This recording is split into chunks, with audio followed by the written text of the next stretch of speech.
대담한 사람들의 강민지입니다. 요즘 SNS 피드, 사진을 통해서 자신을 표현하는 분들이 굉장히 많은데요. 오늘의 주인공은 자신을 표현할 뿐만 아니라 뭔가 심오한 세계 그리고 철학까지 표현한다고 합니다. 직접 들어봐야 뭔가 감이 올 것 같은데요. 오늘 이광수 씨와 직접 얘기 나눠볼게요. 안녕하세요. 예, 안녕하세요.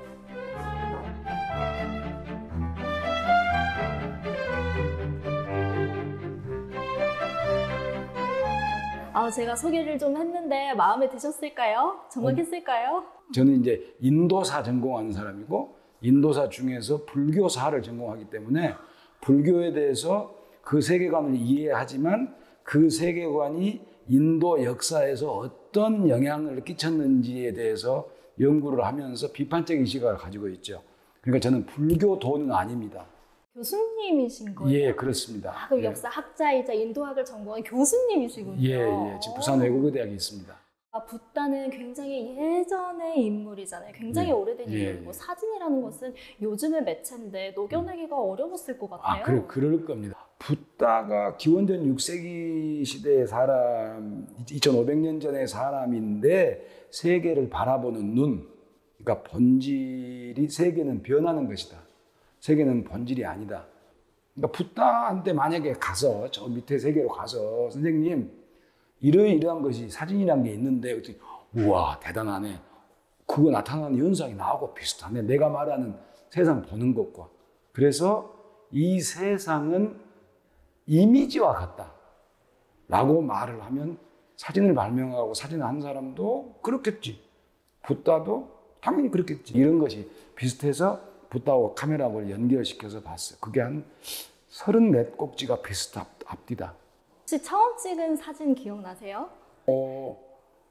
겐지스강을 가서 우리가 많이 가는 그 바라나시라고 하는 데 가서 사진을 많이 찍었거든요. 인도 사람들 혹은 사람들이 많이 찾아가는 겐지스강 혹은 불상 혹은 힌두교 의례 이런 걸 보면서 제가 찍었죠. 사진과 불교의 공통점은 뭐라고 생각하세요? 아주 간단하게 말씀을 드리면 찰나죠, 찰나. 예, 그러니까 불교도 거대한 우주적 시간 안에서 지금 살아가고 있는 삶을 찰나로 보는 거거든요. 예, 또 사진도 찰나를 잡는 거잖아요. 그러니까 두 개의 가장 공통적인 키워드는 찰나고 두 개의 또 다른 공통점 하나는 이미지라는 거예요. 환상이라는 거예요, 환상. 그러니까 현혹되면 안 된다는 이 두 가지가 가장 가깝다고, 두 개의 이치가 가장 가깝다고 저는 그렇게 생각합니다.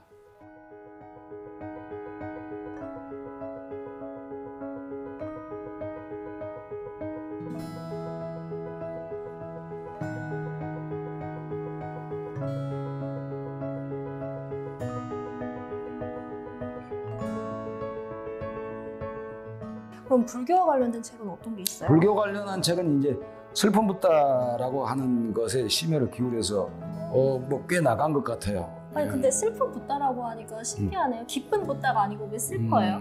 그러니까 이제 자기 생각이 사람들로부터 배척당했다라고 저는 생각을 해요. 제가 이제 불교사 전공이다 보니까 뭐 예수님도 마찬가지 아니겠어요? 예수가 이 땅에 다시 오면 엄청나게 분노할 것 같아요. 도대체 이게 교회가 이게 무슨 뭐 하고 있냐? 뭐 이런 식에서 붓다는 뭐 분노는 안 할 것 같은데 붓다는 대단히 슬퍼하실 것 같아요.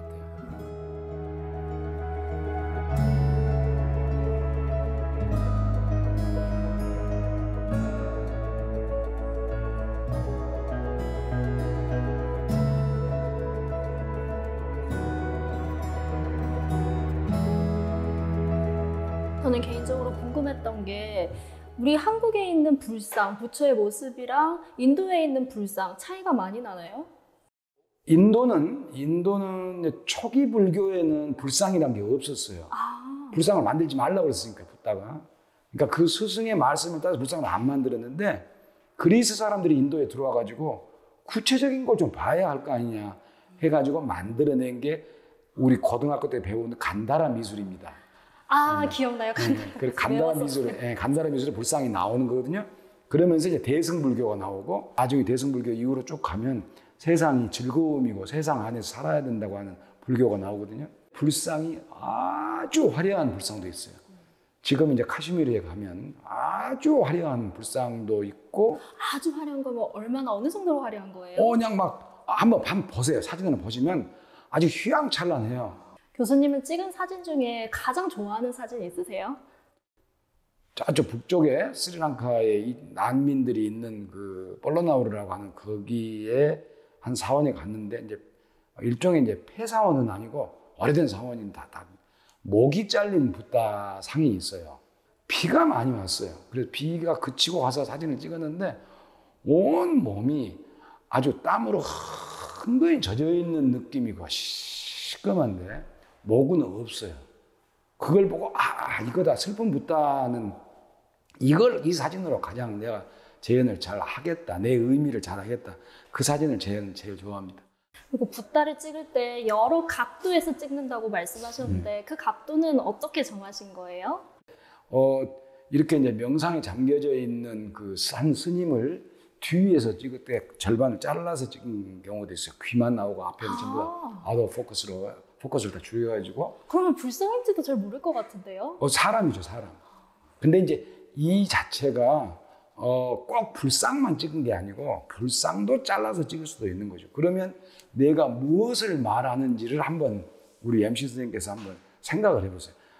불상이든지 스님이든지 절반을 자르고 귀를 포커스를 맞춰서 찍고 앞에 있는 배경을 전부 다 아웃 오브 포커스로 해가지고 물방울같이 이렇게 아주 흐리게 찍었어요. 그건 뭘 의미하겠습니까? 언제나 제가 생각할 때는 언제나지 못하다 귀를 열어라. 세상은 사라지고 제대로 보이지 않는 그런 것이다라는 것을 말하고자 하는 것이죠.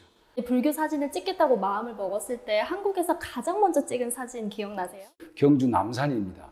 역시 경주네요. 예, 경주 남산에 가면 사진 여러 장 많이 찍었는데 이렇게 넘어가서 칠부람이라는 데가 있어요. 근데 이제 사면에 불상이 이제 이렇게 부조로 되어 있는데 그걸 처음 딱 보면서 붓다의 얼굴이 이렇게 일그러져 가지고, 그러니까 이제 돌로 됐으니까 멀리서 바라보면 정상적인 건데 이거 클로즈업에서 찍으면 일그러져서 마치 화상을 입는 것 같은 느낌을 제가 받았어요. 그래서 우리 어렸을 때는 학교 다닐 때 보면 화상 입은 친구들이 많았어요. 그래서 나중에 어른 돼서 이제 성형수술해서 없어지고 있는데 그 슬픈 마음을 붓다가 지금의 불교를 보면 이렇게 생각할 것 같다라고 하는 그런 것을 찍었고요.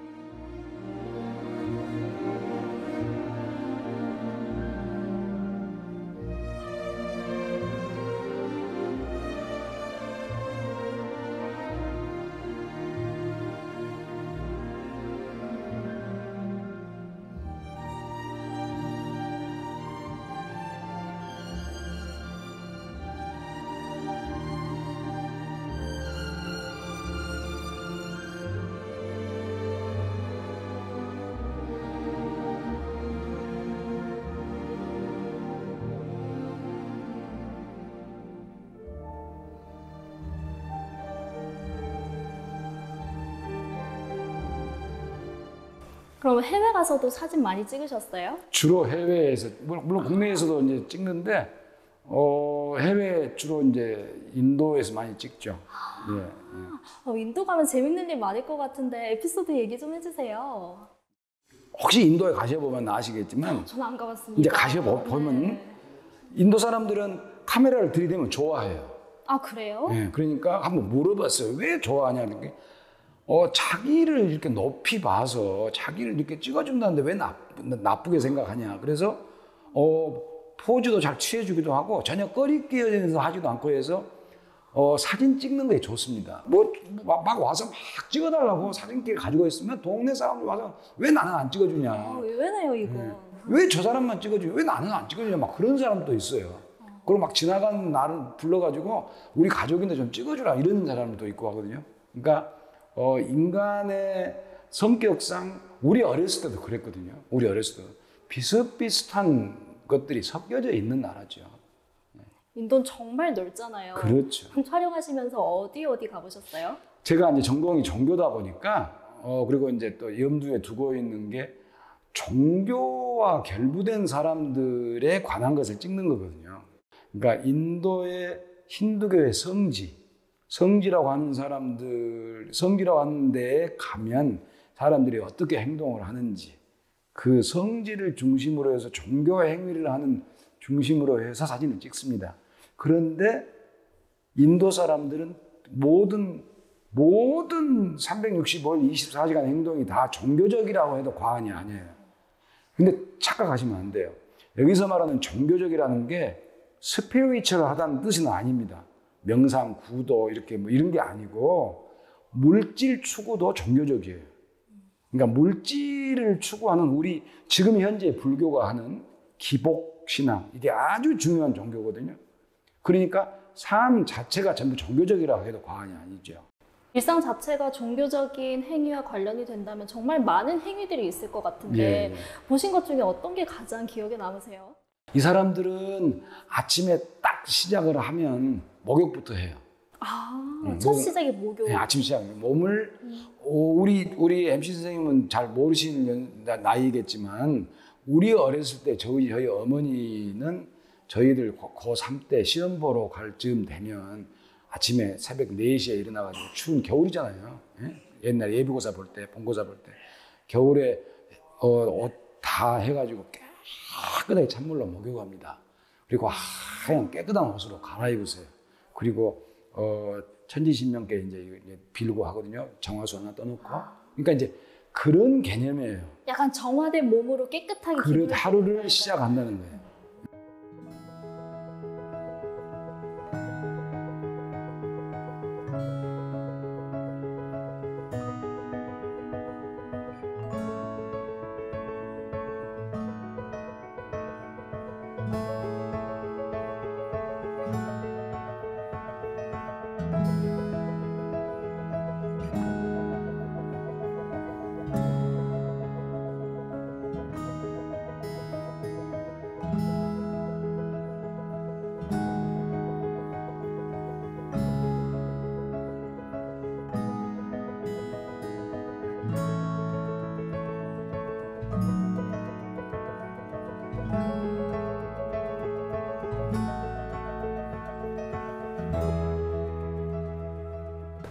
전 이것도 궁금하네요. 좋아하시는 불교의 사상이 있으세요? 항상 비판적으로 얘기하셔서 좋아하시는 사상이 있을까 싶네요. 저 시인 중에 조지훈 시인의 시에 이런 구절이 있어요. 바람이 불어서 나뭇잎이 떨어졌는데 꽃이 떨어졌는데 꽃이 진다고 바람을 탓할 소냐라고 하는 구절이 있거든요. 그러니까 꽃이 질 때 됐으니까 지고 바람이 부는 것이지, 내가 나이가 들고 내가 힘이 빠지고 내가 아둔하게 되고 해서 이런 대접을 받는 것이지, 저 사람이 나를 미워하거나 저 사람이 나를 폄하하거나 하는 것은 아니다. 정치인이 물러날 때는 시간이 가니까 물러나는 것이다. 패배해서 물러나는 것이 아니다. 내가 교수를 그만두고 떠나가는 것도 마찬가지고, 당신하고 이혼하는 것도 마찬가지고, 내 아버지가 돌아가신 것도 마찬가지고, 다 자연의 순환의 한 일부다. 이런 생각이 불교, 힌두교에 있어요. 그 이론론, 그 가르침을 표현하신 사진도 있으세요?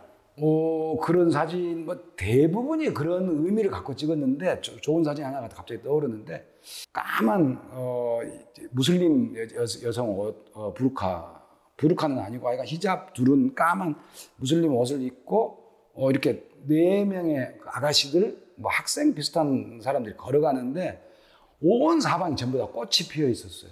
인도에서는 핍박받는 소수자 이슬람, 그것도 여성들이 4명이서 한 사람은 핸드폰을 들고 제잘제잘 하면서 뭔가 약간 현대 문물인데 뭔가 굉장히 안 맞는 것 네. 같죠. 그런데 그게 다 섞여져 있는, 하나 안에 섞여져 있는 것이다 라고 하는 생각을 그대로 재현했는데 잘 나온 것 같아요.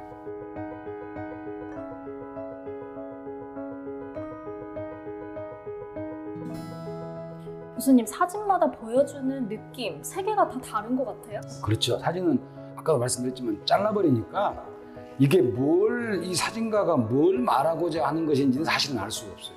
경계가 없어요. 전부 다 경계가 없고 하나가 되면서 서로 파스텔 같이 이렇게 옅어지기도 하고, 뭐가 땅이고 뭐가 하늘이고 뭐가 구름인지도 모르는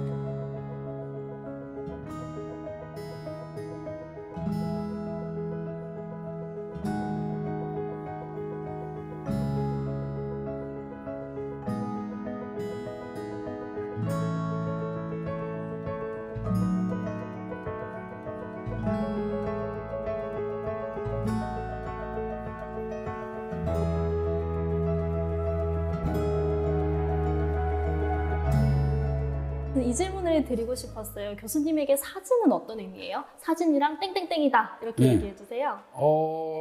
사진이란 해석하게 하는 생각을 하게 하는 도구다. 그러니까 누구든 사진을 하는 것은 세상을 달리 보고 달리 해석하는 능력을 키우는 것이다. 문학과 기록, 예술을 할 수 있는 좋은 매체죠. 네, 끝으로 앞으로 어떤 프로젝트, 어떤 사진을 찍고 싶으신지 계획 있으시면 말씀해 주세요. 코로나 때문에 인도 성지를 조금 못 간 부분이 있어요. 그래서 인도 성지를 몇 군데 더 가서 작업을 좀 해서 성지에서 생각하는 이제 인도 사람은 아니고요. 인간의 우리 인류의 인문학적 고찰, 성지에서 사람의 삶을 바라보다 뭐 이런 것으로 이제 글과 사진을 해서 이제 작품집을 하나 만들고 싶고, 지금 이제 논문 사진사로 논문을 쓰는 게 있거든요. 지금 한 10편 넘게 썼는데 이거 한두 개만 더 써서 책으로 이어서 낼 생각입니다. 저는 할머니께서 굉장히 불교 신자셔서 아침에 일어날 때마다 항상 화엄경을 읽으셨어요. 그래서 불교는 친숙하다고 생각했는데 오늘 교수님 얘기 들으면서 뭔가 다른 시각을 살펴볼 수 있어서 굉장히 새로웠어요. 앞으로도 이런 새로운 연구 많이 해주시길 제가 언제나 응원하겠습니다. 바쁘실 텐데 오늘 얘기 나눠주셔서 정말 감사드립니다. 아이고, 좋은 기회 주셔서 고맙습니다.